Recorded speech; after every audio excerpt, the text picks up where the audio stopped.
Hello guys, welcome back. Ngasi aigi topic ngasi 5 year plan ni. Masina part 3 ni, aroyo part ni. Part 1 ga 2 ga na ai han hapsakrabani, yengdaba yaragadi ai makhada description da link pijaramgi. Ai hana so haijakre. 5 year plan habasi economics ki topic amani. Masina aigi brief biodata ni. Mayamna channel si bunung sibiduna like to view, subscribe to view, amadi bell button nambiyo. Horasi part 3. I had a 7 5 year plan for Hijakre, Asina 8 5 year plan the Horsi, Asin 1992 the 1997 for Okimani. Model na John W. Miller ni Magi design to model as a liberalized economy, the pan be another model ni main objective na human resource development high time you ever saw adu objective sigi matungina kai the focus pirakiga kanda education, drinking water, health si home to focus piraki agi miyo si saukat na honar kiba fangkiba GDP growth na target asengba target to bana 5.6 tawki adu fangkiba na 6.7 fangki habidi success hadra hen fangkiba target tawki dudagi adi government na control tawgi chang se sector asengba di moine 45.2% haidi public sector na control tawgani laikibani adu adu Asengboy rakibadadi 34.3% ka control tawki aduna habadi liberalize authorocre habani hen liberalize adagi 9 5 year plan la masina 1997 dagi 2002 fawa model na planning commission kanana design tawki kedo objective na equitable distribution and growth with equality hai sida tangkak sida thodokra thoki ahamada kaino hai kanda Southeast Asian crisis thoki 1997 da si 90 financial crisis amani whole of Southeast Asia da effect tawkiba adi Pokhran da koina 1998 da Indiana nuclear test tawkibugi matung ina 1999 da USA adagi Japan moina sanction thamakiba adagi Kargil war 1999 da war hesidabu Indo-Pak war ogera Indo-China war ogera country dugi resource lo utilize tawdoini economy shock to any political socio-political instability laidweni aduna chawkhatpada thindadweni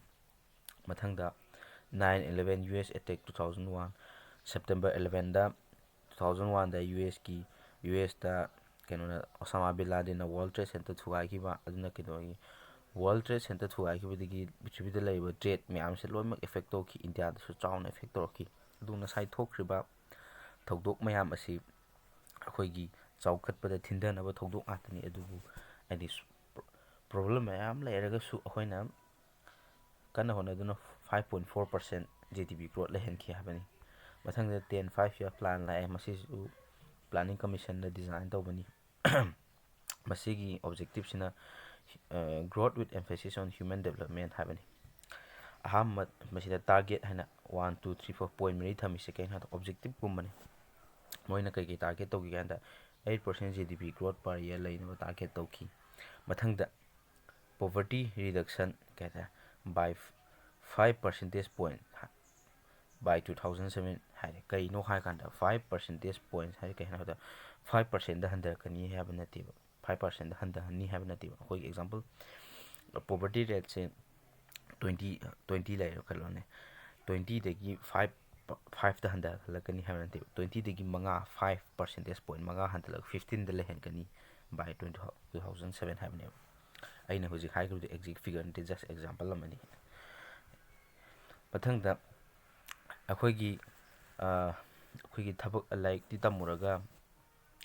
tamuraga like heraga akhoi thabak phangdana ta leiba unemployment mayam unemployed youth mayam lai job opportunity leitana maduda job provide tawgani habani kare hana leiba labor force haita labor force haidi akhoi factory da thabak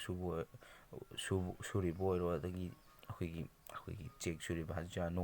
sujari ba oro masigi mathakta employment opportunities akhoi phangdana thabak phangdana leibsing da moida thabak pigani habne employment generate tawgani habani mathangda akhoi gender gap haita gender gap like shudo bo ero tolop to bo ero hadi ꯖꯦꯟꯗꯔꯒꯤ ꯅꯨꯄꯤꯁꯦ ꯑꯩꯈꯣꯏꯒꯤ ꯂꯥꯏꯔꯤꯛ ꯌꯥꯝ ꯇꯝꯍꯜꯂꯛꯈꯤꯗꯦ ꯊꯥꯏꯅ ꯃꯃꯥꯡꯗ ꯑꯅꯝꯕ ꯅꯨꯄꯥ ꯉꯥꯛꯇꯅꯦ ꯂꯥꯏꯔꯤꯛ ꯇꯝꯍꯜꯂꯛꯈꯤꯁꯦ ꯑꯗꯨꯅ ꯂꯤꯇꯔꯦꯁꯤ ꯒꯦꯞꯇ ꯌꯥꯝ ꯆꯥꯎꯅ ꯂꯩꯔꯛꯈꯤ ꯑꯗꯒꯤ ꯊꯕꯛ ꯁꯨꯕꯗꯁꯨ ꯅꯨꯄꯤꯒ ꯅꯨꯄꯥꯒ ꯆꯞ ꯃꯥꯟꯅꯅ ꯊꯕꯛ ꯁꯨꯔꯒꯁꯨ ꯍꯖꯤꯔꯥ ꯍꯥꯏꯗꯤ ꯇꯣꯂꯣꯞ ꯍꯥꯏꯇꯥꯔꯦ ꯍꯖꯤꯔꯥ ꯑꯁꯤ ꯅꯨꯄꯥꯅ ꯍꯦꯟꯕ ꯅꯨꯄꯤꯗꯅ ꯌꯥꯝ ꯄꯤꯗꯕ ꯁꯤꯒꯤ ꯒꯦꯞ ꯍꯥꯏꯇꯥꯔꯦ ꯒꯦꯞ ꯑꯁꯤ 50%ꯗꯤ 2007ꯐꯥꯎꯗ ꯍꯟꯊꯍꯟꯒꯅꯤ ꯍꯥꯏꯕꯅꯦꯕ ꯑꯁꯤꯅ ꯃꯣꯏꯒꯤ ꯇꯥꯔꯒꯦꯠ ꯍꯥꯏꯇꯥꯔꯦ ꯃꯈꯥꯒꯤ ꯑꯅꯤꯁꯤꯅ ꯂꯣꯏꯔꯛꯄꯗ ꯐꯪꯉꯛꯈꯤꯕ ꯄꯣꯠꯇꯣ ꯍꯥꯏꯇꯥꯔꯦ ꯑꯩꯈꯣꯏꯒꯤ ꯄꯕ꯭ꯂꯤꯛ ꯁꯦꯛꯇꯔꯅ ꯀꯟꯇ꯭ꯔꯣꯜ ꯇꯧꯕꯒꯤ ꯆꯥꯡꯁꯦ ꯌꯥꯝ ꯍꯟꯊꯔꯛꯈꯤꯕ ꯀ꯭ꯔꯤꯇꯤꯀꯦꯜ ꯁꯦꯛꯇꯔꯁ ꯍꯥꯏꯗꯤ ꯑꯩꯈꯣꯏꯒꯤ ꯐꯥꯏꯅꯥꯟꯁꯤꯌꯦꯜꯕꯨ ꯑꯣꯏꯔꯣ ꯑꯦꯗꯃꯤꯅꯤꯁꯇ꯭ꯔꯦꯁꯟꯕꯨ ꯑꯣꯏꯔꯣ ꯃꯁꯤꯗ ꯑꯩꯈꯣꯏꯒꯤ ꯄꯕ꯭ꯂꯤꯛ ꯁꯦꯛꯇꯔ ꯒꯣꯔꯃꯦꯟꯅ ꯑꯩꯈꯣꯏꯒꯤ ꯄ꯭ꯔꯥꯏꯚꯦꯠ ꯁꯦꯛꯇꯔ ꯏꯟꯗꯁꯇ꯭ꯔꯤꯗ ꯈꯨꯠ ꯊꯤꯡꯖꯤꯟꯕꯁꯦ ꯍꯟꯊꯈꯤꯕ ꯑꯗꯨꯒꯤ ꯃꯍꯨꯠꯇ ꯄꯣꯂꯤꯁꯤ ꯐꯣꯔꯃꯨꯂꯦꯁꯟ ꯑꯣꯏꯅ ꯇꯧꯕꯤꯈꯤꯕ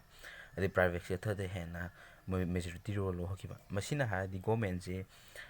ꯒꯣꯔꯃꯦꯟꯒꯤ ꯔꯣꯜ ꯀꯩꯁꯨ ꯂꯩꯇ꯭ꯔꯦ ꯅꯠꯇ꯭ꯔꯒ ꯒꯣꯔꯃꯦꯟꯒꯤ ꯃꯤꯅꯤꯃꯦꯜ ꯔꯣꯜ ꯌꯥꯝ ꯄꯤꯛꯄ ꯔꯣꯜ ꯂꯩꯔꯦ ꯍꯥꯏꯕ꯭ꯔꯥ ꯑꯗꯨꯗꯤ ꯅꯠꯇꯕ ꯀꯩꯅꯣ ꯒꯣꯔꯃꯦꯟ ꯄ꯭लेꯁ ꯑꯦ ꯕꯦꯔꯤ ꯏꯝꯄꯣꯔꯇꯦꯟ ꯔꯣꯜ ꯀꯃꯥꯏꯅ ꯕꯠ ꯐ꯭ꯔꯣꯝ ꯕꯣꯠ ꯍꯥꯏꯗꯤ ꯄꯣꯂꯤꯁꯤ ꯐꯣꯔꯃꯨꯂꯦꯁꯟ ꯑꯣꯏꯅ ꯇꯧꯔꯒ ꯑꯇꯣꯞꯄ ꯑꯦꯡꯒꯜ ꯑꯃꯗꯤ ꯑꯇꯣꯞꯄ ꯗꯥꯏꯃꯦꯟꯁꯟ ꯑꯃꯗꯒꯤ ꯍꯥꯏꯗꯤ ꯃꯣꯏꯒꯤ ꯑꯦꯗꯃꯤꯅꯤꯁꯇ꯭ꯔꯦꯁꯟ ꯀꯩꯀꯥꯗ ꯀꯔꯞ ꯇꯧꯁꯟꯕꯤꯗ ꯃꯣꯏꯗ ꯐ꯭रीडम ꯄꯤꯔꯒ ꯑꯗꯨ ꯀꯟꯇ꯭ꯔꯣꯜꯗꯤ ꯑꯗꯨꯝ ꯊꯝꯕ ꯔꯣꯜ ꯂꯧꯗ꯭ꯔꯕ ꯍꯥꯏꯗꯤ ꯅꯠꯇꯕ ꯑꯗꯨꯕꯨ ꯔꯣꯜꯗꯤ ꯂꯧꯈꯤ ꯑꯗꯨꯕꯨ ꯕꯠ ꯍꯥꯏꯗꯤ ꯍꯥꯟꯅꯗꯨꯗꯒꯤ ꯇꯣꯞꯄ ꯃꯑꯣꯡ ꯑꯃꯗ ꯂꯧꯈꯤ ꯍꯥꯏꯕ ꯃꯊꯪꯗ 11 5-year ꯄ꯭ꯂꯥꯟ ꯂꯥꯛꯑꯦ ꯃꯁꯤꯁꯨ ꯄ꯭ꯂꯥꯅꯤꯡ ꯀꯃꯤꯁꯟꯅ ꯗꯤꯖꯥꯏꯟ ꯇꯧꯕꯅꯤ ꯃꯥꯒꯤ ꯑꯣꯕꯖꯦꯛꯇꯤꯞꯅ ꯇꯨꯋꯥꯔꯗꯁ faster growth and inclusive growth ꯁꯤꯗ ꯏꯟꯀ꯭ꯂꯨꯁꯤꯞ ꯍꯥꯏꯕ ꯋꯥꯍꯩ ꯑꯃ ꯁꯤꯖꯤꯟꯅꯔꯤꯁꯦ ꯏꯟꯀ꯭ꯂꯨꯁꯤꯞ ꯍꯥꯏꯕ ꯏꯟꯀ꯭ꯂꯨꯁꯤꯞꯁꯤꯅ ꯀꯩꯅꯣ ꯍꯥꯏꯔꯀꯥꯟꯗ ꯃꯣꯏꯒꯤ ꯚꯤꯖꯟ ꯄ꯭ꯂꯥꯟꯁꯤ ꯌꯦꯡꯉꯣ ꯑꯣꯕꯖꯦꯛꯇꯤꯞꯁꯤꯒꯤ ꯃꯇꯨꯡ ꯏꯟꯅ ꯑꯩꯈꯣꯏꯒꯤ ꯇꯣꯜꯂ ꯇꯥꯔꯕ SC ST OBC ꯃꯥꯏꯅꯣꯔꯤꯇꯤꯁ ꯑꯃꯗꯤ ꯋꯨꯃꯦꯟꯁꯦ ꯃꯣꯏꯒꯤ ꯀ꯭ꯋꯥꯂꯤꯇꯤ ꯑꯣꯐ ꯂꯥꯏꯐꯁꯦ ꯏꯝꯄ꯭ꯔꯨꯚ ꯇꯧꯅꯕ ꯍꯣꯠꯅꯔꯛꯈꯤꯕ ꯋꯤꯀꯔ ꯁꯦꯛꯁꯟ ꯍꯥꯏꯇꯥꯔꯦ ꯑꯗꯒꯤ ꯀꯩꯇꯥꯔꯦ ꯃꯁꯤꯗ ꯔꯦꯄꯤꯠ ꯒ꯭ꯔꯣꯠ ꯂꯩꯔꯛꯅꯕ ꯍꯣꯠꯅꯈꯤ ꯀꯃꯥꯏꯅ ꯑꯩꯈꯣꯏꯒꯤ ꯄꯣꯕꯔꯇꯤ ꯔꯤꯗꯛꯁꯟ ꯇꯧꯔꯒ ꯄꯣꯕꯔꯇꯤ ꯔꯤꯗꯛꯁꯟꯁꯤ ꯀꯃꯥꯏꯅ ꯇꯧꯅꯤ ꯍꯥꯏ ꯀꯥꯟꯗ ꯑꯩꯈꯣꯏꯒꯤ ꯑꯦꯝꯄ꯭ꯂꯣꯏꯃꯦꯟ ꯑꯣꯄꯣꯔꯆꯨꯅꯤꯇꯤꯁ ꯑꯦꯝꯄ꯭ꯂꯣꯏꯃꯦꯟ ꯖꯦꯅꯦꯔꯦꯁꯟ ꯇꯧꯈꯤꯕ ꯑꯦꯝꯄ꯭ꯂꯣꯏꯃꯦꯟ ꯖꯦꯅꯦꯔꯦꯁꯟ ꯍꯥꯏꯗꯤ ꯑꯟꯑꯦꯝꯄ꯭ꯂꯣꯏꯗ ꯑꯣꯏꯗꯅ ꯂꯩꯔꯝꯕ ꯃꯌꯥꯝꯗꯣ ꯑꯦꯝꯄ꯭ꯂꯣꯏꯃꯦꯟ ꯖꯦꯅꯦꯔꯦꯁꯟ ꯇꯧꯔꯗꯤ ꯊꯕꯛ ꯐꯪꯉꯒꯗꯤ ꯏꯟꯀꯝ ꯂꯥꯛꯑꯅꯤ ꯏꯟꯀꯝ ꯂꯥꯛꯑꯒꯗꯤ ꯄꯣꯕꯔꯇꯤ ꯃꯨꯠꯊꯠꯂꯛꯑꯅꯤ ꯄꯣꯕꯔꯇꯤ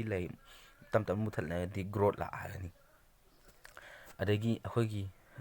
ꯂꯥꯏꯔꯕꯁꯤꯡꯗ ꯑꯩꯈꯣꯏꯒꯤ ꯍꯦꯜꯊ ꯑꯃꯗꯤ ꯏꯗꯨꯀꯦꯁꯟꯒꯤ ꯁꯦꯛꯇꯔ ꯁꯤꯒꯤ ꯁꯥꯔꯚꯤꯁꯁꯦ ꯐꯪꯍꯟꯕ ꯁꯝꯅ ꯍꯥꯏꯔꯕꯗ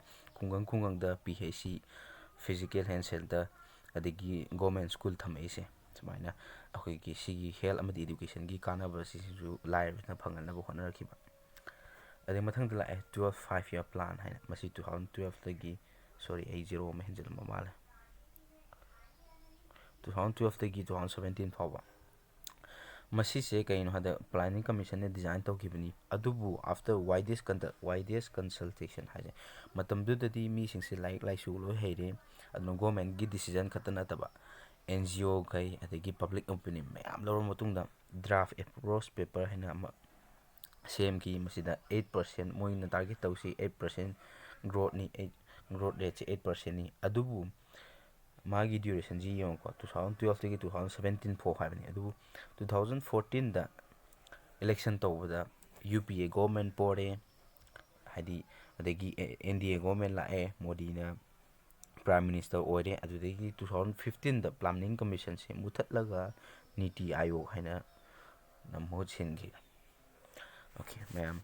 ꯉꯁꯤꯒꯤꯗꯤ ꯁ꯭ꯋꯥꯏꯗ ꯂꯣꯏꯁꯤꯟꯖꯔꯦ ꯚꯤꯗꯤꯑꯣ ꯑꯁꯤ ꯂꯣꯏꯕ ꯐꯥꯎꯕ ꯌꯦꯡꯕꯤꯕꯒꯤ ꯃꯌꯥꯝꯕꯨ ꯍꯟꯅ ꯊꯥꯒꯠꯆꯕ ꯐꯣꯡꯗꯣꯛꯏ ꯑꯃꯗꯤ ꯑꯦꯅꯤ ꯗꯥꯎꯠ ꯂꯩꯔꯛꯄꯁꯤꯡꯁꯤ ꯃꯈꯥꯗ ꯀꯃꯦꯟꯗ